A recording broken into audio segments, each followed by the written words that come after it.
నమస్తే, నేను Yogita. Welcome to సత్యాగ్రహి.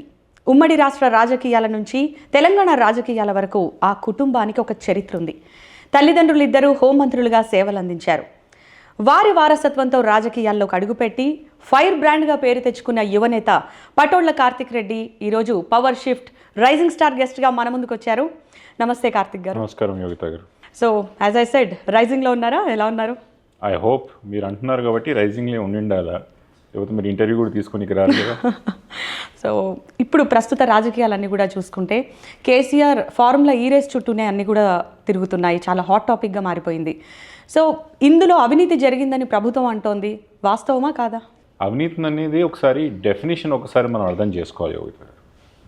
ప్రభుత్వంలో ఉన్నప్పుడు మనం తీసుకున్న నిర్ణయాల్లో కానీ మనం చేసిన పనిలో కానీ తిరిగి మనకు దాంట్లో ఏదో విధంగా ఆర్థికంగా లాభం జరిగింటే దాని అవినీతి అని మనం అనాలి. కానీ ఫార్ములా ఈ అనేది ఇప్పటికి దాదాపు మనం 2-3 నెలల నుంచి చాలాసార్లు మా పార్టీ వాళ్ళు, ప్రతిపక్షాలు, ప్రభుత్వం నుంచి కూడా పెద్దలు చాలామంది వివరణ ఇచ్చే ఒక ప్రయత్నం చేసిండ్రు.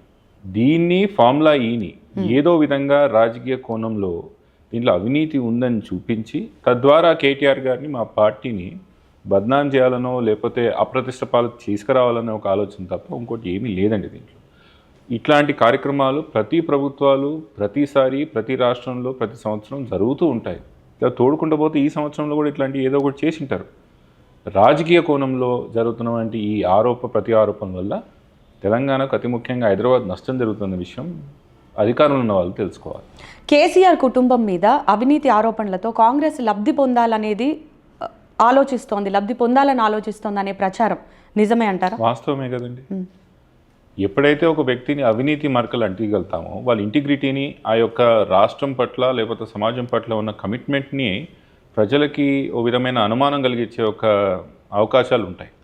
ముఖ్యమంత్రి గారు రేవంత్ రెడ్డి గారు, ముఖ్యంగా కాంగ్రెస్ పార్టీ చేదోడువాదోడుగా బీజేపీ కూడా వాళ్ళతో కలిసి ఏదో విధంగా బీఆర్ఎస్ పార్టీని, ముఖ్యంగా కేసీఆర్ గారి యొక్క ప్రతిష్టని భగ్నం కలిగించాలన్న ఆలోచనతో పనిచేస్తున్నారు. కాళేశ్వరం నుంచి మొదలైంది అది, పవర్ పర్చేస్ డీల్స్ వరకు, దాని తర్వాత ఇప్పుడు ఫార్ములా ఈ అని కేటీఆర్ గారి చుట్టూ, లేకపోతే ఏదో ల్యాండ్ డీల్ అని, లేకపోతే ఏదేదో. తద్వారా మీరు ఒకసారి బాగా దగ్గరికి వెళ్ళి గమనిస్తే ఈ సంవత్సరంలో ప్రతి 2 నెలలకు ఒక కేసు ముందర తీసుకొచ్చి ఆ కేసుని ముఖ్యమంత్రి గారు, మాజీ ముఖ్యమంత్రి గారు లేదా వాళ్ళ కుటుంబ సభ్యులకి దాన్ని ఆపాదించి తద్వారా ఏదో ఒకటి బద్నాం చేయాలి, రాజకీయంగా లబ్ధి పొందాలని ఒక ఆలోచన తప్ప ఇంకోటి. కానీ విషయం బాగా తెలుసుకోవాలి యోగిత గారు.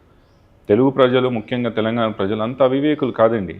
మనం ఏదో బుడ్డ జల్లేస్తే అది నమ్మేసి ప్రజల నిజం అనుకొని మీకు తద్వారా రాజకీయ లబ్ధి కలిగిస్తారనుకుంటే మీరు ఇంకా ప్రజల దగ్గరికి వెళ్ళి స్టడీ చేయలేదని నా యొక్క అభిప్రాయం. సో మీ కుటుంబానికి, రేవంత్ రెడ్డి గారికి వ్యక్తిగతంగా చాలా మంచి అనుబంధం ఉంది.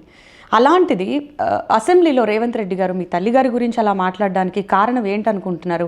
ఏకంగా ఆమె కంటతడి పెట్టాల్సి వచ్చిన పరిస్థితి. నాకు తెలియదండి ఆ విషయం. నేను వాస్తవానికి ఒకప్పుడు వారికి చాలా దగ్గర ఉన్న మాట వాస్తవం. కానీ మా మధ్యలో చాలా గ్యాప్ వచ్చింది. మేము చాలా దూరం వ్యక్తులుగా చాలా దూరం వచ్చిన మాట కూడా నిజం. మీ ద్వారా ప్రజలకు తెలియజేసే ప్రయత్నం చేస్తున్నా. ఎందుకు ఆ రోజు అలా మాట్లాడాల్సి వచ్చింది ముఖ్యమంత్రి గారు అంటే నాకు కొన్ని అనిపిస్తుంది. ముఖ్యమంత్రి గారు మేము పార్టీలోకి రమ్మన్నప్పుడు రాలేదని ఒక ఆక్రోశం కావచ్చు, లేకపోతే ఈ పార్టీలో గట్టిగా నిలబడుతున్నాం, ఈ పార్టీలో ఉన్న నాయకత్వాన్ని మేము గట్టిగా సమర్థిస్తున్నామని ఒక ఆగ్రహం ఉండొచ్చు, లేకపోతే ఏదైనా ఉండొచ్చండి. లేదా నేను ముఖ్యమంత్రిని అయిపోయాను కదా, ఇప్పుడు నేను ఏదన్నా నడుస్తుందని ఒక ఆలోచన కూడా ముఖ్యమంత్రి గారు బహుశా ఉండొచ్చు. ఆయన ఎందుకు అలా మాట్లాడాడో నేను ఎప్పుడు అంచనా వేసుకోలేకపోయాను, అడిగే ప్రయత్నం కూడా చేయలేదు. కాబట్టి మీకు ఎప్పుడన్నా దొరికితే ముఖ్యమంత్రి గారు మీరే అడగాలి. అంటే మీరు ఒక కొడుగ్గా కావచ్చు, సాటి రాజకీయ నేతగా కావచ్చు, అలా మీ ఒపీనియన్ అడిగాను. వ్యక్తిగా అయితే వాస్తవానికి నాకు బాధ వేసింది. ఎందుకంటే దాదాపు 25 సంవత్సరాల నుంచి రేవంత్ రెడ్డి గారు కూడా చాలా దగ్గరికి వెళ్ళి పరిచయాలు ఉన్నాయి. మా ఇంటికి కూడా చాలాసార్లు ముఖ్యమంత్రి గారు కాకముందు చాలాసార్లు వచ్చిండ్రు. మా అమ్మతో మంచి సంబంధాలు ఉండేవి కూడా వ్యక్తి. వాస్తవానికి మీరు అన్నట్టు కొడుగ్గా ఒకప్పుడు ఆ వ్యక్తి తెలిసిన వ్యక్తికి బాగా దగ్గర ఉన్న వ్యక్తిగా బాధ అయితే వేసింది. అండ్ రేవంత్ రెడ్డి గారు సీఎం అయ్యాక పార్టీలోకి ఆహ్వానించారా, లేదంటే అంతకు ముందు ఆహ్వానించారా? అంటే కాంగ్రెస్ పార్టీ అధికారంలోకి వచ్చిన తర్వాత ఎంతమంది బీఆర్ఎస్ పార్టీ ఎమ్మెల్యేలు మా దాంట్లోకి వస్తే అంత బాగుందని ఒక స్ట్రాటజీతో వాళ్ళు పోయినారు. అంటే వాస్తవానికి అలా అధికారంలో వచ్చిన తర్వాతనే కదా. బహుశా ఉండొచ్చు అంటున్నాను, అదే కారణమని నేను అనట్లేదు. That might be a reason also. So Revanth రెడ్డితో మీకు వ్యాపారాలు ఉన్నాయనేటువంటి ప్రచారం నిజమా? నాకైతే సంబంధాలే లేవంటున్నాను, వ్యాపారాలు ఎడికెళ్ళి వస్తాయి యోగిత గారు. దాదాపు 5-6 సంవత్సరాలు అయిపోయింది మేము ఎదురుపడి మాట్లాడుకొని కూడా. బాగున్న రోజులు కూడా వ్యాపారాలు చేయలేదు. పెద్ద వ్యాపారాలు చేసే అంత మైండ్ సెట్ ఉన్న వ్యక్తిని నేను కాదండి. మీరు నా గురించి కనుక్కుంటే మా ఆవిడ ఎప్పుడు అంటుంటుంది, ఏదో ఒక 2 వ్యాపారాలు పెట్టాను, ఈ రాజకీయాల్లో స్పెండ్ చేసినంత టైము వ్యాపారం దగ్గర స్పెండ్ చేసి వాస్తవానికి మంచి వ్యాపారాలు స్థిరపరుస్తాగలుగుతావు, నువ్వు సెట్ చేయగలుగుతావు, దాని దగ్గర ఆలోచన చెయ్యి అని ఎప్పుడు చెప్తున్నా కూడా నాకు బిజినెస్ మైండే కాదు. బహుశా అప్పుడు చేయలేదు, ఇప్పుడు చేయలేదు, భవిష్యత్తులో కూడా నాకు తెలిసి ఎప్పుడు ఆయనతో మళ్ళీ వ్యాపారాలే కానీ సంబంధాలే ఉంటాయని నేను అనుకోవట్లేదు. సో హైదరాబాద్లో హైడ్రా అనేది ఎంత హాట్ టాపిక్ అయిందో మీకు కూడా తెలుసు. అండ్ సబితా ఇంద్రారెడ్డి గారి ఫామ్ హౌస్లు కూల్చాలా వద్దా అని చెప్పేసి రేవంత్ రెడ్డి గారు అన్నారు. సో అంటే నిజంగా అక్రమ ఫామ్ హౌస్లు ఉన్నాయా? నేను ఆ రోజు కూడా చెప్పినాను యోగిత గారు, ఫార్మ్ హౌస్లు చాలా దూరం విషయం. ముఖ్యమంత్రి స్థాయిలో మీరు ఉన్నారు కదా, మళ్ళీ మా ఫామ్ హౌస్లు ఎక్కడ ఉన్నాయో వీటిని గుర్తించి పలానా గ్రామంలో పలానా సర్వే నెంబర్లో ఈ ఫామ్ హౌస్ సబితమ్మ గారిది లేదా వాళ్ళ అబ్బాయిలదని మీరు గుర్తించి దాని తర్వాత అక్రమం అంటే ఏం చేసుకుంటారో చేసుకోండి అని కూడా చెప్పినాను. మీ ద్వారా అదే చెప్తున్నాను. ఆ విధంగా ఫామ్ హౌస్లు ఉండాలా, పెట్టుకోవాలని నిజంగా ఆలోచన ఉంటే ఇప్పుడు కాదండి, 40 సంవత్సరాల పైన రాజకీయాల్లో ఉన్నాం. మా నాన్నగారు 5 సార్లు, మా అమ్మ 5 సార్లు, దాదాపు 10 సార్లు మేము ఎలక్షన్స్ నెగ్గినాం. ఎంతమందిని మీరు చెప్పగలుగుతారు అన్నిసార్లు ఎలక్షన్ నెగ్గినవారు? సో మా కమిట్మెంట్ ఎటు దిక్కున్నది అనేది మా ట్రాక్ రికార్డే చెప్తుంది. సో హైడ్రా పేరు మీద రేవంత్ ఒక గ్లాడియేటర్ గేమ్ ఆడుతున్నారని చెప్పేసి అన్నారు కదా, మరి ఈ గేమ్ మీ నిర్మాణాల వరకు వచ్చిందా? గ్లాడియేటర్ గేమ్స్ నేను ఎందుకు అంటున్నానంటే, మీరు ఒకసారి బాగా మళ్ళొకసారి అది ఎక్స్ప్లెయిన్ చేస్తాను. పాతకాలంలో రోమన్ రాజ్యం ఉన్నప్పుడు రాజ్యంలో ఆకలి చావులైనా లేదా వ్యాధితో చనిపోతున్న పరిస్థితులు ఉన్నా, ఆర్థిక సామాజిక ఇబ్బందులు ఉన్నా కూడా అప్పుడున్న రోమన్ చక్రవర్తులు ఏం చేసేవారంటే ఇవన్నీ దృష్టి మరలించడానికి, ప్రజలని అంత దృష్టి రాకుండా గ్లాడియేటర్ గేమ్స్ తీసుకొచ్చేవారు అన్నప్పుడు. గ్లాడియేటర్ గేమ్స్ ఉన్న రోజులు ప్రజలు ఇంక అన్నీ మర్చిపోయి దాని చుట్టూ పరిగెత్తేవారు. ముఖ్యమంత్రి గారు కూడా రాష్ట్రంలో ఉన్న ఆర్థిక సామాజిక ఇబ్బందులను పక్కన పెట్టి అసలు సిసలైన కష్టాలని, ముఖ్యమంత్రి గారు చేపట్టాల్సిన అసలు సిసలు టాస్క్లను అన్నీ కూడా మర్చిపోయి ఈ ఓన్లీ హైడ్రాతోనే ఈ రాష్ట్రానికి మంచి చెడు జరుగుతుంది ఏదైతే ప్రణాళిక వేసుకుంటారో అందుకే దాన్ని గ్లాడియేటర్ గేమ్స్తో పోల్చాల్సి వచ్చింది. గ్లాడియేటర్ గేమ్స్ వాస్తవానికి గ్లాడియేటర్ గేమ్స్ వల్లనో లేకపోతే హైడ్రా వల్లనో ఆ రోజు ఆ రాజ్యానికి మంచి జరగలేదు, హైడ్రా వల్ల ఈరోజు ఈ రాష్ట్రానికి కూడా మంచి జరగదు. 2014 తర్వాత చూసుకుంటే అంటే గత 2 ఎన్నికల్లో కూడా ఎందుకని కార్తిక్ రెడ్డికి పోటీ చేసే ఛాన్స్ రాలేదు? 14లో చేశాను యోగిత గారు. నేను నాకు చాలా చిన్న వయసు ఉండేప్పుడు నేను పార్లమెంట్కి పోటీ చేశాను, ఎంపీగా పోటీ చేశారు. తర్వాత తద్వారా 18లో నేను పోటీ చేయాలని చాలా చాలా శ్రమపడ్డాను. కాంగ్రెస్ పార్టీ నుంచి పోటీ చేయాలా, నేను అప్పుడు అసెంబ్లీ కాన్స్టిట్యున్సీ కూడా చూసుకున్నాను, నేను చాలా వరకు పని చేసుకున్నాను కూడా. 2018లో అప్పుడు మళ్ళీ కాంగ్రెస్ పార్టీ మళ్ళీ మా కుటుంబం వరకే, కుటుంబానికి ఒక సీట్ అని మళ్ళీ కొత్త నిబంధన ఏం అనలేం కానీ పాత నిబంధనని కొత్త రూపాన్ని తీసుకొచ్చి మళ్ళీ మా వరకే తీసుకురావడంతో అప్పుడు నేను మళ్ళీ అమ్మ కోసం నేను తగ్గాల్సి వచ్చింది. 2023లో వాస్తవానికి నేను పోటీ చేయాలని కోరిక ఉన్నా కూడా అక్కడ ఉన్న రాజకీయ సమీకరణలు, పార్టీలో ఉన్న పరిస్థితులు ఇస్తారు, పెద్దసారి అవకాశం ఇస్తారు అనుకున్నాం కానీ అప్పుడు కూడా మాకు మిస్ అయింది. 2 సార్లు కూడా అమ్మ ఉండాలా చేయాలన్న ఆలోచనతోనే కొంచెం వెనకకు దిగడం జరిగింది. ఎందుకంటే 14లో అప్పుడు మాకు జరిగిన ఇబ్బంది వల్ల అమ్మను ప్రొటెక్ట్ చేసుకోవాలని గట్టి దృఢ నిశ్చయంతో నేను ఒక డిసిషన్కి వచ్చిన. సో 18కే కానీ 23కి 23కే కానీ 2 సార్లు కూడా అమ్మ కోసం మేము తగ్గాల్సి వచ్చింది. ఆడున్న రాజకీయ పరిస్థితులు కూడా, కాంగ్రెస్ పార్టీ నాకు చేసినటువంటి వెన్నుపోటు అన్నీ కూడా కలిసి వచ్చాయి. అండ్ కొన్నిసార్లు మీరు అమ్మ కోసం రాజకీయాలన్నారు, తర్వాత మీకోసం రాజకీయాలన్నారు, ఇందులో ఏమైనా క్లారిటీ మిస్ అవుతుందా? లేదండి, నేను ఇప్పటి వరకు ఈరోజు కూడా మీకు చెప్తున్నాను యాజ్ అ ఫ్యాక్ట్, నీ మధ్యలో అమ్మ మధ్యలో ఎవరు పొలిటికల్ కెరియర్ చూస్ చేసుకుంటాం అంటే నేను ముమ్మాటికి అమ్మ పొలిటికల్ కెరియరే చూస్ చేస్తాను. ఎందుకంటే అసాధారణమైన పొలిటికల్ కెరియర్ అమ్మది. యాజ్ అ హౌస్ వైఫ్, గృహిణిగా ఉండి 23 సంవత్సరాలు 24 సంవత్సరాలు అయిపోతుంది నాన్నగారు చనిపోయి, ఇప్పుడు 25 సంవత్సరం ఇది. 25 సంవత్సరాల నుంచి ఎంతమంది ఆడవారు తను ఉన్న సిచ్యువేషన్ నుంచి బయటకు వచ్చి ఇంత దూరం నెగ్గుకుంటూ వచ్చిన వారు చాలా తక్కువ మంది ఉంటారు. తను చాలా ఇన్స్పిరేషనల్ అఫ్కోర్స్. అందుకే సో తను ఉన్న జర్నీకి రెస్పెక్ట్ చేయాలి, తను చేసిన సాక్రిఫైసెస్, తను చేసిన కష్టానికి గుర్తించాలి. కానీ ఇన్ని రోజులు ఎట్లయితే అమ్మని కాపాడుకోవాలనే ఒక ప్రయత్నం చేసుకుంటూ వచ్చినామో ఇక నుంచి నా పొలిటికల్ కెరియర్ గ్రోత్ పట్ల కూడా అదే విధమైన ఇంట్రెస్ట్తో నేను పని చేసుకోవాలని చాలాసార్లు చెప్పినాను, మీకు కూడా అదే చెప్తున్నాను. అదే తేడా, అమ్మ విషయంలో వచ్చేటప్పుడు మాత్రం నేను ఎప్పుడు తగ్గను. She my priority. Nice. So Ranjith Reddy party వీడిన తర్వాత ఎందుకని కార్తిక్ రెడ్డికి సీట్ రాలేదు? బీసీలకు అకామిడేట్ చేసుకోవాలనేది ఒక పార్టీలో ఒక డిసిషన్ ఉండే. సార్ కూడా ఏంటంటే ఇన్ని రోజులు దాదాపు మనం 10 years నుంచి యాక్టివ్గా కూడా లేం కాబట్టి ఇప్పుడు ఉన్న ఈ ఎలక్షన్స్లో నువ్వు రిస్క్ తీసుకోవడం కూడా కరెక్ట్ కాదని కేసీఆర్ గారికి ఆలోచన ఉండనేమో బహుశా. అందుకే ఆ రోజున్న ఈక్వేషన్లో మనకు అవకాశం రాలేదని నేను అనుకుంటున్నాను. సో కేసీఆర్ గారి తప్పుల వల్లే పార్టీకి ఈ దుస్థితి, అంటే పదవులు వచ్చిన వారు పార్టీలు వీడారు. సో వీటన్నిటి వల్ల మీరేమన్నా అసంతృప్తి పొందారు? ఈ 5 ఏళ్లలో మీకు ఏ పదవి లేదన్న అసంతృప్తి మీకుందా? నాకు జీవితాల్లో కొన్ని డిసప్పాయింట్మెంట్ జరిగినాయి యోగిత గారు. ప్రస్తుతం ఉన్న సిచ్యువేషన్లో చిన్న చిన్న విషయాలకి నేను అంత దీర్ఘంగా ఆలోచించే పరిస్థితిలో లేను. ఒక విధంగా నాకు మెచ్యూరిటీ విత్ స్టెబిలిటీ వచ్చింది అనుకుంటున్నాను. కానీ మీరు ఇప్పుడే అన్నారు కేసీఆర్ గారు చేసిన తప్పుల వల్ల అని. నాకు అప్పుడప్పుడు చాలా విచిత్రంగా అనిపిస్తుంటుంది. కొంతమంది బయట మాట్లాడిన వాళ్ళు కేసీఆర్ గారు తప్పు వల్లనే కదా అధికారం కోల్పోయాం, ఇలా చేస్తుంటే బాగుండు, అలా చేస్తుంటే బాగుండని. ఒకసారి ఆయన గురించి కూడా ఆలోచించి ఒక్కడుగా మొదలయ్యి ఇంతింతయి వడియంతయి అన్నట్టు తెలంగాణ రాష్ట్రం వస్తుందా రాదా పరిస్థితులు పక్కన పెట్టండి. తెలంగాణ పేరే ఉచ్చరించడానికి భయపడుతున్న రోజుల్లో మళ్ళీ తెలంగాణ ఉద్యమాన్ని, తెలంగాణ ఎజెండాని, తెలంగాణ పార్టీగా ముందలకొచ్చి అంచెలంచెలుగా పార్టీని దాన్ని ఎదుగుతూ తెలంగాణ సాధించడమే కాకుండా 2 సార్లు పార్టీని అధికారంలో తీసుకొచ్చి భారతదేశంలోనే తెలంగాణ రాష్ట్రాన్ని నంబర్ 1గా నిలిచినారు. సో మీరు ఆయన చేసిన ఈ ఒక్క నిర్ణయాల గురించి ఆలోచన చేస్తున్నారే కానీ ఆయన తీసుకున్న 15-20 సంవత్సరాల నుంచి తీసుకున్న నిర్ణయాల వల్ల పార్టీ, రాష్ట్రము, ప్రభుత్వం ఎంత ముందలుపోయిందని ఆలోచన ఎందుకు చేయరు? ఇవన్నీ జీవితంలో జరుగుతుంటాయండి. కేసీఆర్ గారు తప్పు చేసినారనే విషయం అయితే నేను అంగీకరించాను. సో మీరు బీఆర్ఎస్లో సంతృప్తిగానే ఉన్నా అంటారు? కోర్స్ మా లీడర్ కోసం నేను ఉన్నాను. యోగిత గారు నా సంగతి కూడా కరెక్ట్గా చెప్పాలా, అవకాశం కూడా వచ్చింది. అధికారం చుట్టూ పరిగెత్తాలా లేదా పదవులు చుట్టూ పరిగెత్తాలంటే నాకు ఎప్పుడో ఏదో అవకాశం వచ్చే ఉండాలి. మాకు బహుశా అదొక వీక్నెస్ ఉండొచ్చు. గౌరవం చుట్టూ పరిగెత్తాం. అమ్మనే కానీ నేనే కానీ మాకు ఎవరు గౌరవం ఇస్తారు లేదా మా గౌరవంగా మా అమ్మను మమ్మల్ని ఎవరు చూసుకుంటారని ఒక చిన్న దాని మీదే మేము పరిగెత్తుంటాం. కాబట్టి ఈ పార్టీలో మాకు గౌరవం ఉంది. ఆ రోజున్న రాజశేఖర రెడ్డి గారికి అదే గౌరవంతో మా అమ్మగారిని చూసుకున్నారు. ఆ గౌరవం మేము తర్వాత ఆయన పోయిన తర్వాత వెతికిలాడినాం. కాంగ్రెస్ పార్టీలో మాకు దొరకలేదు. ఆ పైన అగౌరవాలు జరిగినాయి కాబట్టి బయటికి రావడం జరిగింది. ఈ పార్టీలో బీఆర్ఎస్ పార్టీలో పదవుల కోసం, అంతస్తుల కోసం కాదు ఉండేది. తెలంగాణ కోసం, కేసీఆర్ గారి కోసం, మా గౌరవం కోసం. అండ్ కాంగ్రెస్కి మేము వెన్నుపోటు పొడవలేదు, పార్టీయే మాకు వెన్నుపోటు పొడిచిందన్నారు. సో అక్రమాస్తుల కేసులో మీ అమ్మగారి పేరు వచ్చినప్పుడు అప్పుడు పార్టీ మారకుండా 2018 ఎన్నికల్లో ఎమ్మెల్యేగా గెలిచిన తర్వాత పార్టీ మారడానికి బాగా గుర్తుపెట్టుకోవాలి. ఆ రోజు కాంగ్రెస్ పార్టీ మా పార్టీ.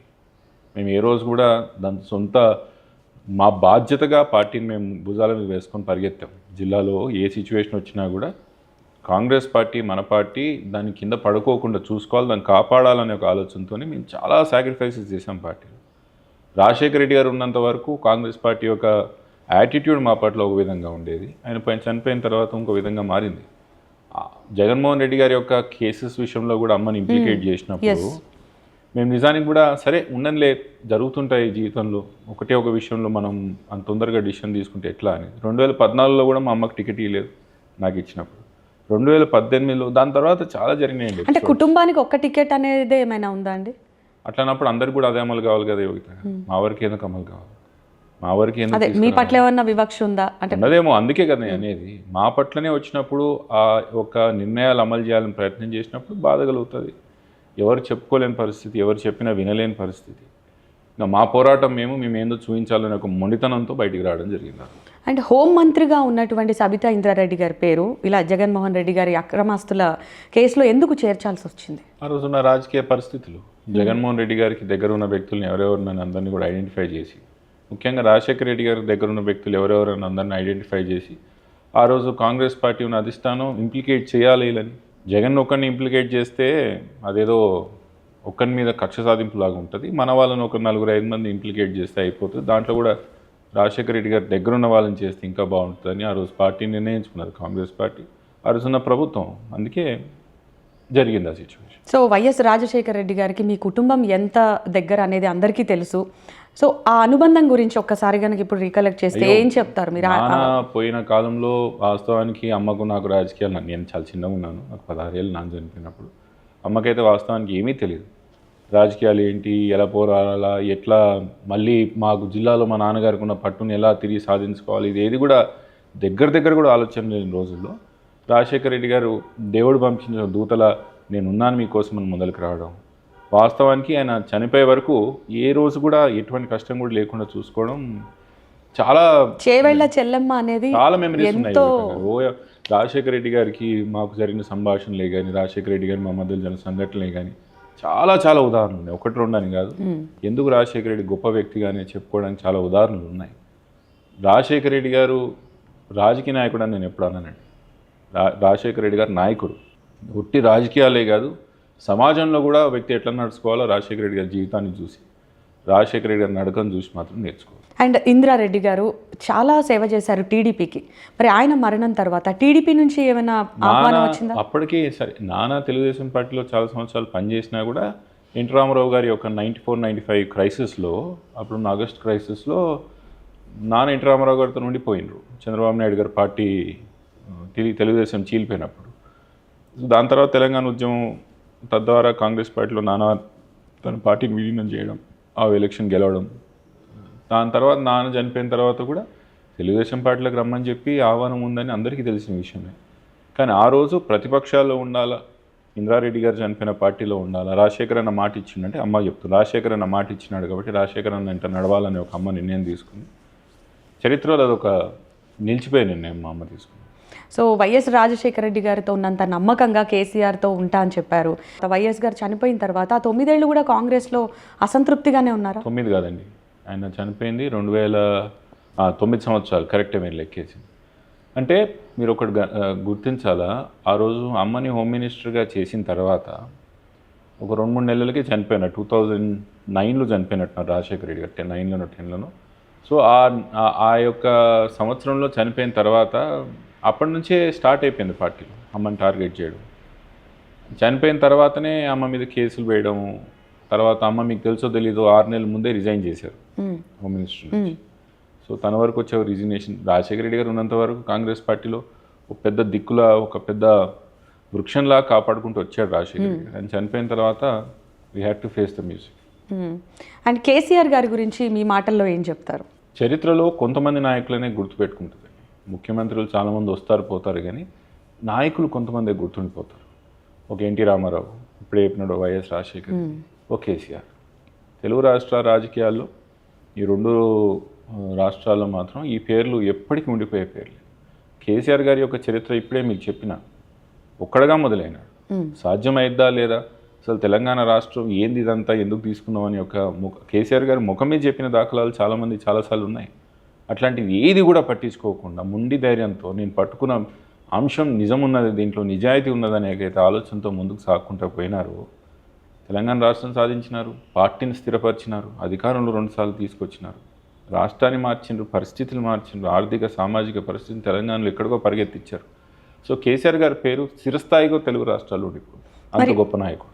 బీఆర్ఎస్ ఓటమికి కారణాలు ఏంటి అంటే? జరుగుతుంటుందండి ఇప్పుడు మార్పు. ఇప్పుడు ఒకటి గుర్తుపెట్టుకోండి, ఎప్పుడు మీరే ఉండాలా, కొత్త వాళ్ళకు కూడా అవకాశం ఇద్దామనే ఒక ఆలోచన తెలంగాణలో వచ్చింది.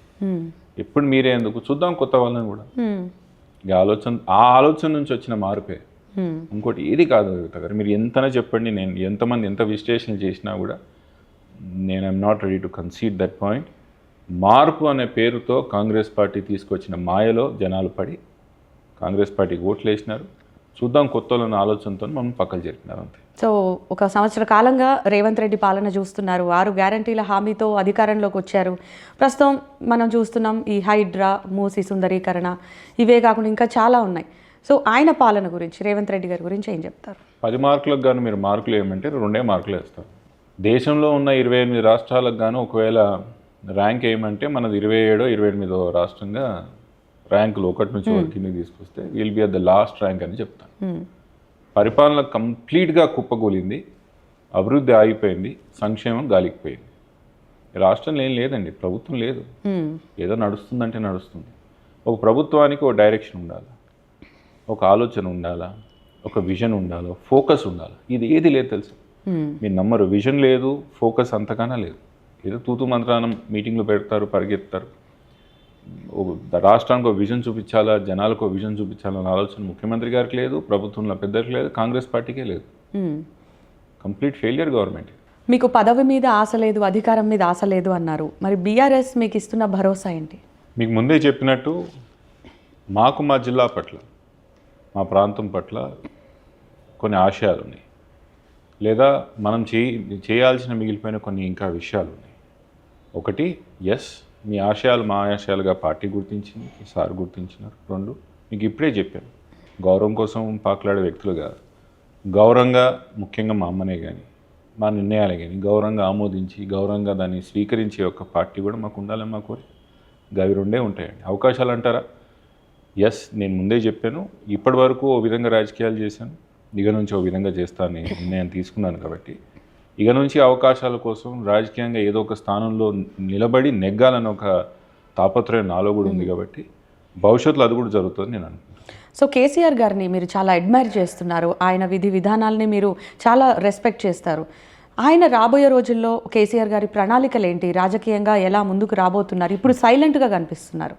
చాలామంది కేసీఆర్ గారి యొక్క సైలెన్స్తో ఏదో అయిపోయింది, ముఖ్యమంత్రి గారు, మాజీ ముఖ్యమంత్రి గారు ఇంక బహుశా బయటికి రారు, ఇది తుఫాన్ ముందు సైలెన్స్ అంటారు. పేలే ముందు అగ్నిగుండం కూడా ఇలానే నిశ్శబ్దంగా ఉంటుంది. అవుతారు ముఖ్యమంత్రి, మాజీ ముఖ్యమంత్రి కేసీఆర్ గారిని నేను దాదాపు 6 నెలల నుంచి దగ్గరికి వెళ్ళి గమనిస్తున్నాను. మనిషిలో ఎప్పుడు కనిపిన ఒక నిశ్శబ్ద నమ్మకం ఉంది, మనిషిలో నిశ్శబ్ద పట్టుదల కనపడుతుందా, ఏదో విధంగా తిరిగి తెలంగాణని మళ్ళీ గాడిలో పెట్టాలి. ఈ విషయం గుర్తుపెట్టుకోండి, అందరికీ అధికారం మీద మోజు ఉంటుంది. కేసీఆర్ గారు ఎప్పుడున్నా కూడా తెలంగాణ రాష్ట్రం కొట్లాడి తెచ్చుకున్నాం, వచ్చిన తర్వాత ఈ తెలంగాణ రాష్ట్రం ఉంటుందా, నక్సలైట్ల ఊబిలో ఊగిపోతుంది, ఆర్థిక సంక్షోభంలో పోతుంది, మత కళాలతో కొట్లాడతారు, అసలు ఈ తెలంగాణ రాష్ట్రం అనేది ఒక వయబుల్ స్టేట్గా ఉంటుందా అనే ఒక సిచ్యువేషన్ నుంచి ఇంత దూరం తీసుకొచ్చిన వ్యక్తికి మళ్ళీ తెలంగాణ రాష్ట్రం ఈ విధమైన పరిస్థితిలో ఉందంటే ఆయనలో ఏదో తెలియని విప్లవం కనపడుతున్నది. ఎప్పుడో అప్పుడు బయటికి వస్తాడు. ముమ్మాటికి పార్టీని, తెలంగాణ రాష్ట్రాన్ని ఇంకొక 15-20 సంవత్సరాలకి ఎలా ఉండాలా, తెలంగాణ రాష్ట్రం ఎలా ఉండాలా పార్టీ అనే ఒక విజన్ కూడా ముమ్మాటికి తెలంగాణ ప్రజల ముందు పెట్టబోతున్నారు. సో రీసెంట్గా కిషన్ రెడ్డి గారి స్టేట్మెంట్ మనం చూస్తే కేసీఆర్ గారి మీద అవినీతి ఆరోపణలు ఇవన్నీ కూడా కక్ష సాధింపు అనే టైప్లోనే మాట్లాడారు.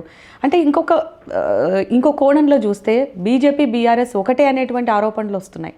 వీటన్నిటిని ఎలా చూడాలి? చూడండి, బీజేపీ బీఆర్ఎస్ ఒకటే అనే ఒక ఆర్గ్యుమెంట్ చాలా సంవత్సరాల నుంచి చాలామంది చెప్పుకుంటూ వచ్చినారు. ఒక విషయం గుర్తుపెట్టుకోండి, నిజానికి కూడా మేము బీజేపీ ఒకటే అయ్యింటే కవితమ్మ గారు లోపలికి పోయి ఉండేవారు కాదు.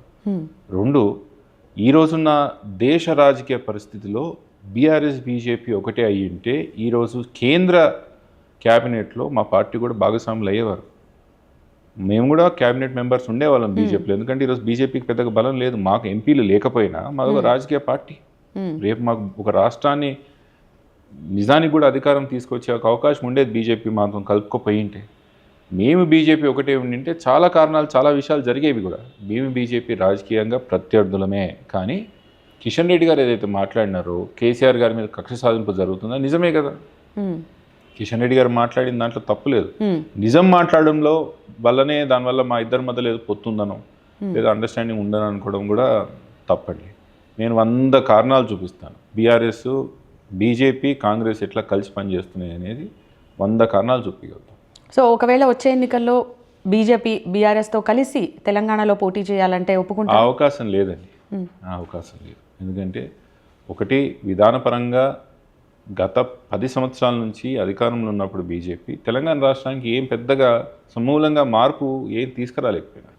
ఓట్లు తెచ్చుకున్నారు, సీట్లు తెచ్చుకున్నారు 2 సార్లు కూడా. కానీ ఎప్పుడు తెలంగాణ విషయంలో ఎందుకో వివక్ష చూపుతున్నారు ముఖ్యం ప్రధానమంత్రి గారు, ఆయన పార్టీ. సో ఎన్ని రోజులైతే చూపుతారో విధానపరమైన మాకు వాళ్ళకు వైరుధ్యాలు ఉన్నాయి, సిద్ధాంతపరంగా కూడా వైరుధ్యాలు. సో ఈ వైరుధ్యాలు ఉన్న పార్టీలు 2 కలిసి పనిచేస్తే నేనైతే అనుకోవట్లేదు. సో వచ్చే ఎన్నికల్లో అయినా కార్తిక్ రెడ్డి ఎన్నికల బరిలో ఉంటారా? అబ్బో, ఐ విష్, ఐ హోప్. నేనైతే వాస్తవానికి ఈసారి ఎట్టి పరిస్థితుల్లో పోటీ చేయాలని గట్టి కోరికతోనైతే ఉన్నాను. ఎప్పుడు లేని పట్టుదలతోనైతే నేనైతే ఈసారి ఎట్టి పరిస్థితుల్లో ఆ పట్టుదలతో ముందుకు పోవాలని అయితే కోరుకుంటున్నాను. జీవితంలో నాకున్న చిన్న అనుభవంలో, రాజకీయ అనుభవంలో కొన్ని ఎత్తుపోట్లు అనేది నాకు జరిగినాయి. భవిష్యత్తులో అవి జరగవు. మా లీడర్షిప్ అయితే నా మీద కంప్లీట్గా నా వెంట ఉందండి. ఈసారి ముందు ఎప్పుడు లేని విధంగా ఏ పార్టీ కూడా నా వెంట ఉండి ఈ విధంగా నువ్వు ఉండు, ముందల మేము ఉంటాం సపోర్ట్గా వెనకాలనేది ఏ లీడర్షిప్, ఏ పార్టీ కూడా చెప్పలేదు నాకు. మొదటిసారి మా నాయకత్వం, మా పార్టీ నాకు చెప్తుంది. కాబట్టి ముమ్మాటికి పోటీ చేస్తాను నమ్మకం మాత్రం నాకు ఉంది. సో మీకు స్ట్రెంగ్త్ ఇచ్చినటువంటి ఎవరు అని అంటే ఏం చెప్తారు? అమ్మ, ముమ్మాటికి అమ్మ, నాన్న. దానికన్నా ముందు చాలా కష్టపడి, మా నాన్న చాలా చిన్న కుటుంబంకి వెళ్ళి పైకి వచ్చినాడు. ఆయనకంటూ ఆయనకు జిల్లాలో కానీ తెలంగాణ ప్రాంతంలో ఆ మాటకు వస్తే రాష్ట్ర రాజకీయాల్లో కూడా ఒక స్థానం కలిగించుకున్నాడు. కల్ట్ ఇమేజ్గా ఇంద్రారెడ్డి గారికి పేరుండే. తర్వాత మీకు మనం ముందే మాట్లాడుకున్నట్టు మా అమ్మ పడ్డ కష్టాన్ని కూడా course they are my inspiration. దూరం కూడా వెతకాల్సిన అవసరం లేదు నాకు. మీ అమ్మ నాన్న ఇద్దరు కూడా హోమ్ మినిస్టర్స్గా చేశారు. సో మీరు చాలా ప్రౌడ్గా ఫీల్ అయి ఉంటారు కదా. దేశంలో ఇంకా అమ్మని ఇంకా ఏ పొజిషన్లో చూడాలని మీకు ఉంది? కేవలం మినిస్టరేనా? ఛాన్స్ వస్తే ఏంటి? అట్లాంటిది ఏం లేదండి. అమ్మ కూడా రాజకీయాల్లో ఇంద్రారెడ్డి గారు పోయినారు కాబట్టి రాజకీయాలకు కోఇన్సిడెంటల్గా వచ్చిందమ్మ. పదవుల మీద లేకపోతే ఇట్లా మీరు అన్నట్టు మంత్రి పదవుల మీద ఎప్పుడు కూడా ఇంట్రెస్ట్ చూపిన వ్యక్తి ఏం కాదు తను. తనకున్న కమిట్మెంట్, తనకున్న డిటర్మినేషన్, డిసిప్లిన్ ఇవన్నీ కూడా తనకు వచ్చిన అవకాశాలకి అదనంగా యాడ్ అయ్యి వచ్చినాయి. కానీ అమ్మ ఇది కావాలని తనకు లేదు. అమ్మ రాజకీయంగా ఎప్పుడు అలా ఉండాలని కోరిక తప్ప మాకు ఇంకోటి లేదు. నాది కూడా ఏముంటుందని, అమ్మ నాన్నతో పాటు నాకు ఒక పొటెన్షియల్ ఉందని నేను గట్టిగా నమ్ముతాను. అమ్మ నాన్నది ఎంత చరిత్ర ఉన్నా కూడా యాజ్ కార్తిక్గా నాకు ఒక పొటెన్షియల్ ఉంది. నాకు పొటెన్షియల్ నేను ప్రజలకు చూపాలని, నేను ఏం చేయగలుగుతా అనేది సమాజంకి చూపించాలని ఒక కసి కూడా నాలో ఉంది. కాబట్టి ముమ్మాటికి అమ్మకే నానే కానీ ఎప్పటికన్నా నాకే కానీ ఎప్పటికన్నా ప్రజాప్రతినిధులుగా నెగ్గుకుంటూ రావాలని కోరిక తప్ప ఇంకోటి. అయితే రాజకీయంగా అవకాశాలు కార్తిక్ రెడ్డికి రావడం లేదా, లేకపోతే కార్తిక్ రెడ్డి రాజకీయంగా అవకాశాలు వెతుక్కోవట్లేదు? అలా ఏం లేదు యోగిత గారు. నేను ఫస్ట్ 2 టర్మ్స్ 2014లో పోరాడి కొట్లాడి లాక్కున్నాకు సీట్. అది నిజానికి కూడా నాలో కసి లేకపోతేనే ఆ ఏజ్లో పోటీ చేసేవాని కూడా కాదు. పార్టీ కూడా నాకు అవకాశం ఇచ్చేది కాదు. నాకు 29 సంవత్సరాలు అప్పుడు. 2018లో కూడా దానికన్నా రెండింతల కసితో నేను గ్రౌండ్లో పని చేసుకున్నాను. వాస్తవానికి అప్పుడున్న సిచ్యువేషన్లో పార్టీ నాకు అవకాశం ఇస్తుంది అనుకున్నాను. అందుకే బహుశా ఆ రోజు నాకు టికెట్ ఇయ్యని పరిస్థితిలో అంతా నేను గుండె పగిలిపోయి బయటికి రావాల్సి వచ్చింది కూడా. 2023లో నేను ఎందుకు కొంచెం వెనక్కి తగ్గాల్సి వచ్చిందని చెప్పాను. నియోజకవర్గాలన్నింటిలో కూడా ఆ రోజు మా పార్టీ ఎమ్మెల్యేలు ఉన్నారు. భవిష్యత్తులో అవకాశం ఇస్తారు మా పార్టీ ఏదో విధంగా అనే నమ్మకంతోనే 2023లో వెనక్కి తగ్గాల్సి వచ్చిందే. కానీ నేను లాక్కోట్లేదు, నేను లేదండి. మాటికి నేను అదే పట్టుదలతో పనిచేస్తాను. ఒక్కసారి మొదలు పెట్టానంటే అది అగ్రెషన్తో ముందుకు పోతాను కూడా. సో చేవేళ్లలో పోటీ చేసిన కాసాని యాక్టివ్గా లేరు, మరి ఆ బాధ్యతలు ఇప్పుడు మీరే చూస్తున్నారా? జ్ఞానేశ్వర్ అన్న మా ప్రాంతంలో యాక్టివ్ లేకపోయినా రాష్ట్రంలో ఒక గుర్తింపు ఉన్న నాయకుడు. సో సరే, అక్కడ పార్టీ బాధ్యతలు ముమ్మాటికి అమ్మగారి పైన మా పైన ఉంటుంది. రేపు మంచి చెడు లేదున్నా చేవేళ్ల ప్రాంతంలో ఆ చుట్టుపక్కల నియోజకవర్గాల్లో పార్టీకి పెద్దగా అమ్ముంటారు. చేదోడు వాదోడుగా మేము కూడా ఉండి పనిచేస్తాం. అది మాకు జరుగుతుంది. సో మూసీ బాధితుల పక్షాన కేసీఆర్ ఉంటాడని అన్నారు. ఆయన యాక్టివ్ అయ్యేది ఎప్పుడు?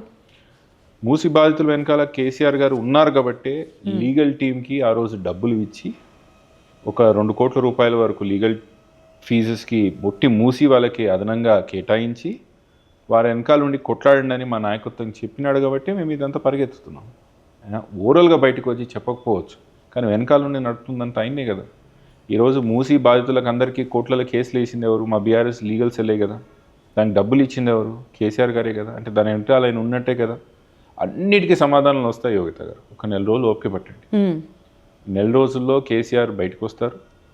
రాష్ట్రంలో ఉన్న సమస్యలు, ప్రశ్నలు, రాష్ట్రంలో ఉత్పన్నమవుతున్న ఈ యొక్క రాజకీయ ఉత్తుపొడులన్నింటినీ కూడా సమాధానం కేసీఆర్ గారు ఇస్తారు. ఒకటే 4 రోజులు ఓపిక పట్టండి. సో 4 రోజుల్లో ఏం మ్యాజిక్ జరగబోతుంది అంటే మీరు చూడండి, ప్రణాళిక ఏంది, కేసీఆర్ గారు ఎట్లా బయటకు వస్తారు, ఎందుకు బయటకు వస్తారు, ఏ రూపంలో బయటకు వస్తారు, ప్రణాళికబద్ధంగానే 4 రోజులని రాష్ట్రంలో ఏ విధంగా అయితే ఉన్న ఇష్యూస్ని ఎట్లా హ్యాండిల్ చేస్తారనేది 4 రోజుల్లో మీకే సమాధానం వస్తుంది. అండ్ కేటీఆర్తో మీకున్నటువంటి అనుబంధం గురించి చెప్పాల్సి వస్తే ఏం చెప్తారు? అండ్ ప్రెసెంట్ ఈ కేసులు విచారణ ఇవన్నీ మాట్లాడుతున్నారా మీరు ఆయనతో? అఫ్కోర్స్ పొలిటికల్ సిచ్యువేషన్ మాట్లాడతాము. On the legal side it's not our duty to discuss those lines. కానీ నేను రాజకీయంగా చాలా ఇబ్బందులు పడుతున్న సిచ్యువేషన్లో అప్పుడే ఫస్ట్ టైం రామన్నం కలవడం జరిగింది 2018 ఆ సంవత్సరంలో. వాస్తవానికి మంచి మోరల్ సపోర్ట్గా అన్న అప్పటి నుంచి నిల్చొని ఉన్నారు. మాకు ఏదున్నా కూడా మీకు ముందే చెప్పినట్టు నాకు అవకాశాలు రాకపోయినా కూడా నన్ను ఎప్పుడు ఆ విధంగా అంటే నీకు అవకాశాలు రాలేదు కదా, పొలిటికల్ నీకు ఇంపార్టెన్స్ ఇవ్వలేని ఒక సిచ్యువేషన్లో కూడా ఎప్పుడు రామన్న లేడు. ఏదున్నా నా యొక్క మాటను కూడా సీరియస్గా తీసుకుంటారు. అమ్మాయితో అమ్మాయి ఎట్లయినా ఉంటారు. సో నాకు ఈ గత 5.5-6 years జర్నీలో రామన్న వాస్తవానికి ఒక బిగ్ బ్రదర్గా అయితే నా ఇంట నిలబడ్డాడు. అది మాత్రం ఒప్పుకోవాలి తప్పదు. ఏదైనా ఒక సిచ్యువేషన్ మీకు కేటీఆర్ గారికి మధ్య జరిగినటువంటి, అంటే మర్చిపోలేని సంఘటన ఏదైనా ఉందా మీరు షేర్ చేసుకోవడం లేదా ఆయన షేర్ చేసుకోవడం? ఫస్ట్ టైము అమ్మ చాలా ఆలోచనలో ఉన్నారు, పార్టీ మారాలా, ఎప్పుడు అంత పెద్ద నిర్ణయం ఎప్పుడు తీసుకోలేదు మేము. బహుశా నా జీవితంలో అతిపెద్ద డిసిషన్ అదే. అమ్మ చాలా ఆలోచిస్తుంది, నేను చాలా ఆలోచిస్తున్నప్పుడు ఒకటే విషయం చెప్పినాడు రామన్, అక్క మేము రాజశేఖర రెడ్డి గారు ఏ విధంగా అయితే నేను చూస్తున్నారో అదే విధంగా చూసుకుంటామని ఒక మాట చెప్పినారు. వాస్తవానికి I should admire that Raman అప్పటి నుంచి ఇప్పటి వరకు అమ్మని అదే గౌరవంగా చూసుకుంటున్నాడు, అదే అభిమానంగా మమ్మల్ని కూడా చూసుకుంటున్నాడు. అది ఒక సంఘటన మాత్రం చాలా రోజులు గుర్తుంది నాకు. అండ్ కాంగ్రెస్ కారణంగానే మీకు రాజకీయ అస్తిత్వం ఉంది అని చెప్పేసి భట్టి విక్రమార్క గారు అన్నారు, నిజం కదా? మా నాన్నగారు రాజకీయ జీవితం 1970-80 సంవత్సరంలో ప్రారంభమైంది యోగిత గారు. మా నాన్న దానికన్నా ముందు సిటీ కాలేజ్ ఉస్మానియా యూనివర్సిటీలో స్టూడెంట్ లీడర్గా ఉండే మా నాన్న పీడిఎస్సీ నుంచి. దాని తర్వాత సర్పంచ్ అయ్యి దాని తర్వాత సమితికి పోటీ చేసి లోక్దల్ అనే ఒక పార్టీ నుంచి 83లో పోటీ చేసినారు. సో అస్తిత్వం ఇచ్చినప్పుడు ఆడికెళ్ళి ఇచ్చుకుంటూ రావాలి కదా. 25 సంవత్సరాలు దాదాపు తెలుగుదేశం పార్టీలో మిగతా పార్టీలో పనిచేసిన వంటి వ్యక్తి నాన్న ఓన్లీ 1999లో కాంగ్రెస్ పార్టీలో ఆయన పార్టీని విలీనం చేశాడు. జై తెలంగాణ పార్టీని పెట్టి తెలంగాణ కోసం ఒక 2 సంవత్సరాలు కష్టపడి సోనియా గాంధీ గారు మాది కూడా తెలంగాణ అజెండా ఉందని చెప్పిన తర్వాతనే తన పార్టీని కాంగ్రెస్లో విలీనం చేశారు. సో ఈ 20 సంవత్సరాలు దానికన్నా ముందు మేము ఏ పార్టీలో ఉన్నాము, ఈ 20 సంవత్సరాలు కాంగ్రెస్ పార్టీలోకి వచ్చిన తర్వాత మేము ఎంత మేర కాంగ్రెస్ పార్టీకి పనిచేసాము, ఈ కాంగ్రెస్ పార్టీ వదిలిన తర్వాత కూడా మేము 6 years అయింది కదండి. ఇప్పుడు కాంగ్రెస్ పార్టీ ఏమి అస్తిత్వం ఉన్నప్పుడు ముందు మాకేమీ ఉండొద్దు, తర్వాత కూడా మాకేమి ఉండొద్దు కదా. విషయం మాత్రం స్పష్టంగా చెప్తాను. సోనియా గాంధీ గారు, రాజశేఖర రెడ్డి గారు మా అమ్మగారికి ఇచ్చిన అవకాశాలే కానీ మా అమ్మగారికి చూసుకున్నామంటే ఆ కొన్ని రోజులు చూసుకున్న గౌరవానికి మాత్రం మేము ఎప్పుడు కూడా వాళ్ళని పన్నెత ఒక మాట అనలేము, అనొద్దు కూడా. కానీ దాని తర్వాత జరిగిన పరిణామాలకు కూడా కాంగ్రెస్ పార్టీ బాధ్యత. అండ్ మీ అమ్మగారు అన్నారు సీఎం రేవంత్ రెడ్డికి ఎందుకు నా మీద అంత కక్ష అని చెప్పేసి. సో నేను కూడా అదే అడుగుతున్నా, సో నిజంగానే సీఎంకి మీ కుటుంబం మీద కక్ష ఉందా? ముఖ్యమంత్రి గారికి మీ ద్వారా ఒక విషయం స్పష్టంగా తెలియజేయాలని ప్రయత్నం చేస్తాను. ముఖ్యమంత్రి గారు మీకే కానీ మీ వ్యక్తిత్వానికే కానీ లేకపోతే మీ భవిష్యత్తుకి కానీ ఎప్పుడు చెడు జరగాలన్న ఆలోచన నేనే కానీ అమ్మ కానీ ఎప్పుడు చేయలేదు. మీరు బాగుండాలా, మీరు రాజకీయంగా ఎదగాలని ఒక సోదరిమణులాగా మా అమ్మ చాలా సంవత్సరాల నుంచి, నేను చిన్నప్పటి నుంచి నీ దగ్గర చూసిన వ్యక్తిగా నేను ఎప్పుడు కూడా మీరు మంచిగా ఉండాలా, మీ రాజకీయ జీవితమే కానీ మీ కుటుంబ సభ్యులు కానీ బాగుండాలని కోరుకున్న కోరిక ఉన్న వ్యక్తులం మేము. మా నుంచి ఎందుకండి మీకు ఆ బ్యాడ్ నిజానికి కూడా మమ్మల్ని ఇబ్బంది పెట్టాలని ప్రయత్నం చేస్తే మాత్రం కర్మ అనేది ఒకటి ఉంటుంది, అది వెంటాడుతుంది. మాకు ఇది తప్ప ఇంకో ఆలోచన లేదు. ఎందుకు ముఖ్యమంత్రి గారు మా వెంట పడుతున్నారంటే ఇక దానికి సమాధానం ముఖ్యమంత్రి గారికి చెప్పాలి, నేను చెప్పలేదు. సో కార్తిక్ రెడ్డి భవిష్యత్ రాజకీయాలు ఎలా ఉండబోతున్నాయి? ముందు చూడని విధంగా మాత్రం నన్ను చూస్తారు. చాలా యాక్టివ్గా ఉంటాను. నేను ఏంటో చూపించే ప్రయత్నం ప్రజలకు చూపిస్తాను. ముఖ్యంగా మా జిల్లా వాసుల యొక్క నమ్మకం గెలుచుకునే ఒక ప్రయత్నం చేస్తాను. చేయగలుగుతాను, ఉండగలుగుతాను, చేస్తాడు అనే నమ్మకం తెచ్చుకునే ప్రయత్నం చేయాలనేది ఫస్ట్ స్టెప్లో. ముందు చేయని విధంగా ఖచ్చితంగా ఇంకో కోణం ముమ్మాటికి నాలో చూస్తారు. సో మీ ప్రత్యర్థులు కానీ మీరు పడని వారు కానీ మీ మీద కొన్ని ఆరోపణలు చేస్తున్నారు, మీరు దందాలు సెటిల్మెంట్లు చేస్తారని చెప్పేసి. ఇప్పుడు అవి పక్కన పెట్టి యాక్టివ్ పాలిటిక్స్లో మీరు చాలా యాక్టివ్గా ఉంటున్నారని చెప్పేసి, వీటన్నిటి మీద మీరు ఇచ్చే సమాధానం? యోగిత గారు ఎలా ఉంటుంది, మా జిల్లా రియల్ ఎస్టేట్ ప్రభావితం జిల్లా. ప్రతి వ్యక్తి కూడా ఏడవ దగ్గర రియల్ ఎస్టేట్లో అంతో ఎంతో ఇన్వాల్వ్ ఉంటాడు. మా దగ్గరికి వచ్చే సమస్యలు కూడా అన్నీ కూడా రియల్ ఎస్టేట్ సమస్యలే ఉంటాయి. అదోను ఇదను ఎంఆర్ఓ దగ్గర పోలీస్ స్టేషన్లోను ఎక్కడో ఒక దగ్గర ఇవే సమస్యలు ఉంటాయి. మేము ఆ సమస్యల్ని పరిష్కరించే ఒక కోణంలో సమయంలో ఆ సమస్యలు లేకపోతే ఆ భూముల మామూలుగా మాకు ఆపాదించే ఒక అవకాశం ఉంటుంది. నేను దందాలు చేశాను, సెటిల్మెంట్లు చేశానంటే చాలామందికి నేను చాలాసార్లు అడిగినాను, ఎక్కడ ఏం చేశాను, ఎప్పుడు చేశాను, ఎవరికి ఎంత లాభం అయింది, నాకేం వచ్చిందనేది క్లారిటీగా కూడా చెప్తే కూడా బాగుంటుంది.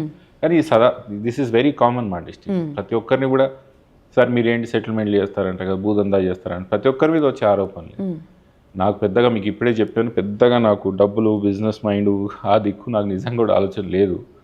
ఇదంతా ప్రచారం ఒకటి అనేవాళ్ళు కూడా అంటారు, ఏదో విధంగా చెప్పాలి, ఏదో ఒకటి అనాలి కదా అనే ఒక ఆలోచన తప్ప, ఏదో ఒకటి అనాలనే ఒక విషయం తప్ప ఇంకోటి లేదు. సో మీ దృష్టిలో రాజకీయంగా ఎదగాలంటే ఏం చేయాలి? డిసిప్లిన్గా ఉండాలండి, కమిట్మెంట్గా ఉండాలి.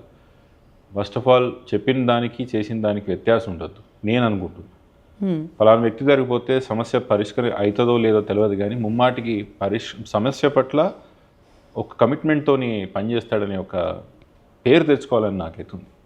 అట్లనే ఉండాలి ఒక ప్రతి రాజకీయ నాయకుడు అని. ప్రతి రాజకీయ నాయకుడికి సమస్య పట్ల అవగాహన ఉండడమే కాదు, కమిట్మెంట్ కూడా ఉండాలని ఒక ఆలోచన ఉన్న వ్యక్తి. సో ఇప్పుడు కాసేపు కొంచెం పర్సనల్ విషయాలు మాట్లాడదాం. సో మీరు తీసుకునేటువంటి నిర్ణయాలు ఏవైనా కూడా అందులో మీ తల్లి పాత్ర ఎక్కువ లేదా మీ వైఫ్ పాత్ర ఎక్కువ? That depends.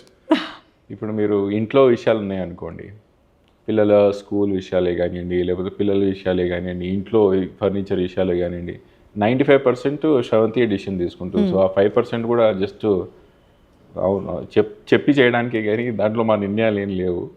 When it comes to work front, అమ్మ 100% నేను డిస్కస్ చేస్తాం, ఎలా చేస్తే బాగుంటుంది ఏందనేది అమ్మ నేను సమానంగా మాట్లాడుకొని ఒక నిర్ణయం తీసుకున్న తర్వాత ముందరకు పోతాం. ఇంట్లో విషయాలు మాత్రం 100% మాకేం ఫ్రీడమ్ లేదు. సో బయట విషయాలు వచ్చేటప్పుడు మాత్రం అమ్మ నేను సమానంగా మాట్లాడుకొని నిర్ణయాలు తీసుకుంటాను. Okay. And coming to me brothers Kaushik and Kalyan, వాళ్ళ సపోర్ట్ మీరు ఏమైనా తీసుకుంటారా? వాళ్ళు మీతో ఎంత సపోర్టివ్గా ఉంటారు? 100% చాలా సపోర్టివ్గా ఉంటారు. కుటుంబంలో ఇద్దరికన్నా ఎక్కువ రాజకీయాలు ఉంటే బాగుండదు అని తెలుసుకొని, వాస్తవానికి వాళ్ళకి అంబిషన్ ఉన్నా పొటెన్షియల్ ఉన్నా తగ్గి ఉండని అన్నయ్య చేయని అమ్మ చేయని అనే ఆలోచనతో ఎప్పుడైతే సటిల్గా తగ్గి ఉన్నారో that itself is a big help. So మీ అంత వాళ్ళు ముందుకు రారు కాబట్టి ఏం చేస్తున్నారు? అవకాశాలు ఉన్నప్పుడు వాళ్ళు రాజకీయాల్లో చేదోడు వాదోడుగా ఉంటారు, కానీ వాళ్ళ వ్యాపారాలు, తమ్మునికి ఇద్దరికి తలా ఒక వ్యాపారాలు ఉన్నాయి, వాళ్ళ వ్యాపారాలు వాళ్ళు చూసుకుంటూ ఉంటారు. వాళ్ళ ఫ్యామిలీస్ కూడా మా దగ్గర ఉండరు, సపరేట్గా ఉంటారు. కాబట్టి ఈ పొలిటికల్ ఇదంతా దానికి కూడా కొంచెం ఇమ్యూన్గా ఉంటారు తమ్ముళ్ళు ఇద్దరు. సో ఓవరాల్గా మీరు ఇటు ఫ్యామిలీ పరంగా ఇటు రాజకీయ పరంగా ఎంత సంతృప్తిగా ఉన్నారు? ఫ్యామిలీ పరంగా అయితే నాకేం కంప్లైంట్స్ అంటే ఏవైనా పొలిటికల్గా మిమ్మల్ని ఫ్యామిలీలో అట్లాంటిది డిస్కషన్స్ పరంగా డిస్టర్బ్ చేసి చాలా క్లారిటీగా ఉన్నాను. మీకు ముందు కూడా చెప్పాను, మా ముగ్గురికి ఈరోజు మీరు ఒక ఆప్షన్ ఇస్తే మీరా అమ్మ రాజకీయాలు అంటే అమ్మ రాజకీయాలను చూస్ చేసుకుంటామని ఒక క్లారిటీతో ఉన్నాం. మాకు అట్లాంటప్పుడు మాకు ఏం విషయాలు ఉంటాయి చెప్పండి. ఇంకా ఫ్యామిలీ పరంగా మాకు ఇంటర్నల్గా ఎప్పుడు లేదు. పొలిటికల్గా అంటారా, ఎస్, నాకు నా తర్వాత రాజకీయాలకు వచ్చిన వాళ్ళు లేకపోతే రాజకీయాలు అంటే ఏంటో చూపించిన వాడిని చాలామంది, నాకన్నా ముందు పోయిన వాళ్ళు చాలామంది ఉన్నారు. అప్పుడప్పుడు బాధ వేస్తుంది, అది ఏంటి నేను వాళ్ళకన్నా ముందు ఉండాల్సిన వాడిని, వాళ్ళకన్నా ఎక్కడో ఉండాల్సిన వాడిని ఇక్కడే ఉండిపోయినా అని బాధ అయితే వేస్తుంది నాకు. ఎస్, మన దట్ ఈస్ లైఫ్. బాధపడుతూ ఉండలేము, పోరాడుతూ ముందుకు పోవాలి. అండ్ మీరు చాలా యంగ్ లీడర్, చిన్నప్పటి నుంచే మీరు రాజకీయాలని దగ్గరగా చూశారు. సో ఇప్పుడు వస్తున్నటువంటి యంగ్స్టర్స్కి ఒకవేళ రాజకీయంగా కావచ్చు లేదా డిసిప్లిన్ పరంగా కావచ్చు, మీరు చెప్పినట్టుగా ఏం చెప్తారు? బికాజ్ కార్తిక్ రెడ్డి చెప్తే అది సూటిగా వెళ్తుంది. నా జీవితంలో పాఠాలుగా చెప్పాల్సి వస్తే మరీ అర్లీగా రాజకీయాలు కూడా రావద్దు. సో నేను మరీ అర్లీగా రాజకీయాలకు వచ్చి పరిగెత్తి జీవితంలో పాఠాలు నేర్చుకుని ఉండేవాడిని. కానీ take your own time, understand where you are in life, personal financial social equations అంచనా వేసుకొని నీకంటూ నీవు ఒక స్పష్టమైన నువ్వు ఏం చేయాలనుకుంటున్నావు రాజకీయాలని ప్రజలకు తెలియాలండి. ఓన్లీ అధికారం కోసమే ఉన్నాను, పదవుల కోసమే ఉన్నానంటే ప్రజలు అంత ఆమోదించరు. నీకు ఒక క్లియర్ విజన్ ఉంది, నీకు ఒక క్లియర్ అండర్స్టాండింగ్ ఉంది, కమిట్మెంట్తో ఏదైనా ఉన్నాయండి, ఒక కమిట్మెంట్తో క్లారిటీగా పనిచేస్తే మాత్రం జనాలు గుర్తిస్తారు. ఎవరైతే యంగ్స్టర్స్ రాజకీయాలకు రావాలనుకుంటున్నారు, నీ నీష్ ఏంది రాజకీయాలు, అసలు నువ్వు ఏం చేయాలనుకుంటున్నావు అని గుర్తించి తర్వాత రాజకీయాలకు వస్తే బాగుంటుంది.